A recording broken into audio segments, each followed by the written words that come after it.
moi, le Grand Prix de Valence, c'est tout d'abord la rencontre entre deux mondes, la voile et la Formule 1. On tourne autour des bâtiments de l'America's Cup. Valencia, 5,4 km à travers le port, 57 tours, 308 km au total, 5 longues lignes droites, 6 virages lents, 2 possibilités de dépassement, vitesse maximale de 306 km/h. Nous voici ici à Valencia en Espagne dans le Red Bull F1 Simulator pour un tour de circuit. Premier virage ici à fond, sans problème en 7e.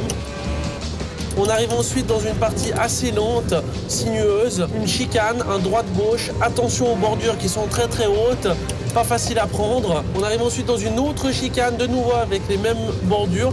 Il faut frôler les murs extérieurs vraiment pour garder le plus de vitesse possible.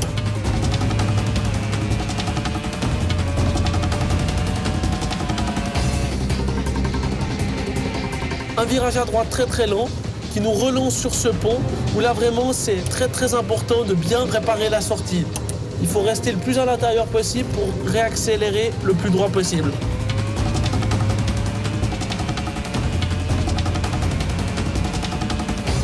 C'est toujours un compromis d'essayer d'être vite dans les virages lents mais quand même avoir une bonne vitesse de pointe.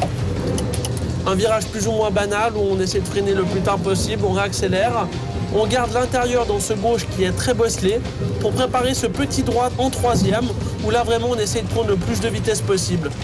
On a l'impression d'être entre les murs du début à la fin, donc même si ça n'a pas l'air d'être un circuit urbain, ça l'est vraiment.